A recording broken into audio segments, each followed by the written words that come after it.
अस्सलाम वालेकुम दोस्तों, उम्मीद है आप सब खैरियत से होंगे। अगर आपने अभी तक हमारे चैनल को सब्सक्राइब नहीं किया तो सबसे पहले हमारे चैनल को सब्सक्राइब लाजमी कर लें।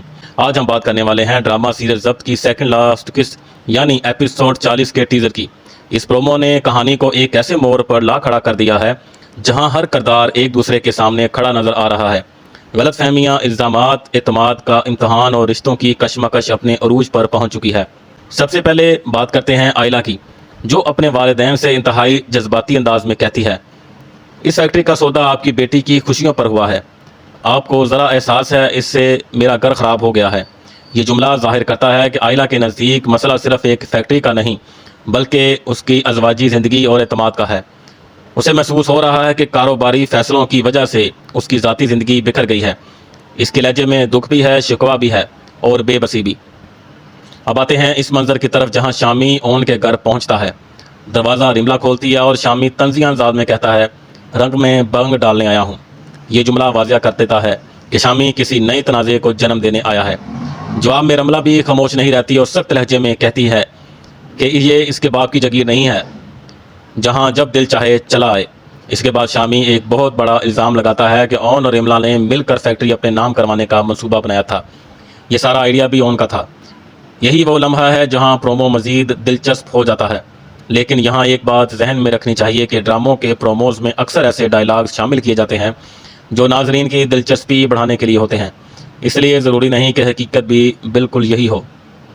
अब बात करते हैं बी जान की, जो पूरे ख़ानदान के सामने ओन का साथ देती हैं और कहती हैं, मुझे यकीन है कि मेरा ओन कभी कोई गलत काम नहीं कर सकता। ये जुमला इस पूरे प्रोमो का सबसे मुस्बत लम्हा है, क्योंकि जब हर तरफ ओन पर सवाल उठ रहे हैं तब एक शख्सियत ऐसी भी है जो उस पर मुकम्मल एतमाद रखती है। इसके जवाब में ओन भी जज्बाती हो जाता है और कहता है, शुक्र है किसी ने तो यकीन किया, वरना इस घर का दस्तूर है कि इस घर में सफाई सुनने से पहले ही फांसी के फंदे तक पहुंचा दिया जाता है। ये मुकालमा बताता है कि ओन खुद को तनहा महसूस कर रहा है। इसके मुताबिक लोगों ने हकीकत जाने बगैर ही इसके खिलाफ फैसला सुना दिया है। इधर शामी के वालिद भी इसके सारे मामलात पर नाराज़ नजर आते हैं। वो कहते हैं कि इतना बड़ा सौदा करने से पहले कम अज़ कम ओन को उनसे मशवरा ज़रूर करना चाहिए था। इससे अंदाज़ा होता है कि अब ये मामला सिर्फ दो अफराद का नहीं बल्कि दोनों ख़ानदानों की इज़्ज़त और एतमाद का मसला बन चुका है। प्रोमो का एक और अहम डायलॉग वो भी है जहां ओन सब के सामने कहता है, दी नहीं है ये फैक्ट्री, ली है मैंने उससे।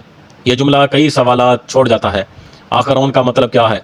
क्या वाकई उसने कानूनी तौर पर यह फैक्ट्री हासिल की है या फिर इसके अल्फाज का कोई और मतलब है? इस सवाल का असल जवाब तो आने वाली किस्त ही देगी। अब आते हैं आयला और ओन के दरमियान होने वाली जज्बाती गुफ्तगू पर। आयला कहती है, तो क्या करूं, आंखों देखी हकीकत जुटला दूं?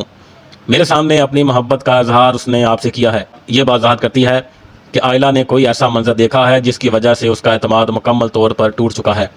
वो अपने दिल और दिमाग की कशमकश में मुब्तला है। लेकिन ओन का जवाब भी कमज़ोर नहीं। वो कहता है, इसकी मोहब्बत के पैमाने पर रखोगी। यानी ओन का मौक़िफ़ यह है कि अगर कोई शख्स इससे मोहब्बत का इजहार करे तो इसका मतलब ये नहीं कि ओन भी इसी जज्बात का हामिल है। आखिर में आयला कहती है कि उसने किसी के किरदार पर उंगली नहीं उठाई, मगर ओन जवाब देता है कि उंगली नहीं उठाई, तुमने 5 उंगलियां छाप दी हैं मेरे मुंह पर। यह डायलॉग बताता है कि ओन को सिर्फ इल्ज़ाम नहीं बल्कि बेइज्जती का एहसास भी हो रहा है। इसे लगता है कि आयला ने उस पर मुकम्मल तौर पर अदम एतमाद का इजहार कर दिया है। अब करते हैं इस प्रोमो का तज्जिया। मेरे ख्याल में इस प्रोमो का असल मौजू फैक्ट्री नहीं बल्कि एतमाद है। हर किरदार अपनी नज़र से खुद को दुरुस्त समझ रहा है। आयला को अपनी आंखों पर यकीन है। ओन चाहता है कि उसकी बात सुनी जाए। बी जान एतमाद की इलामत बनकर सामने आई हैं, जबकि शामी पूरे मामले को मज़ीद पेचीदा बना रहा है। मुमकिन है कि असल हकीकत अभी सामने ना आई हो और ड्रामा आखिरी किस्त में ऐसा मोड़ ले जहां बहुत सी गलत फहमियाँ ख़त्म हो जाएं। यह भी मुमकिन है कि फैक्ट्री की डील के पीछे कोई ऐसी हकीकत मौजूद हो जो अभी तक नाज़रीन से छुपाई गई है। इसलिए सिर्फ प्रोमो देखकर किसी किरदार को मुकम्मल तौर पर दुरुस्त या गलत करार देना मुनासिब नहीं होगा। अगर सिर्फ इस प्रोमो की बात की जाए तो आने वाली किस्त में जज्बात, टकराव, वजाहतें और बड़े इंकशाफात देखने को मिल सकते हैं। तकरीबन हर अहम किरदार किसी न किसी इम्तहान से गुजरेगा और यही चीज़ इस सेकंड लास्ट एपिसोड को मज़ीद दिलचस्प बना रही है। आपके ख्याल में ओन वाकई बेकसूर है या आयला का शक दुरुस्त साबित होगा? अपनी राय ज़रूर कमेंट्स में शेयर करें। अगर आपको हमारा ये रिव्यू पसंद आया हो तो वीडियो को लाइक करें, चैनल को सब्सक्राइब करें और बेल आइकन ज़रूर दबाएं ताकि ड्रामा ज़ब्त की आखिरी किस्त का मुकम्मल रिव्यू भी सबसे पहले आप तक पहुंच सके। शुक्रिया, अल्लाह हाफिज़।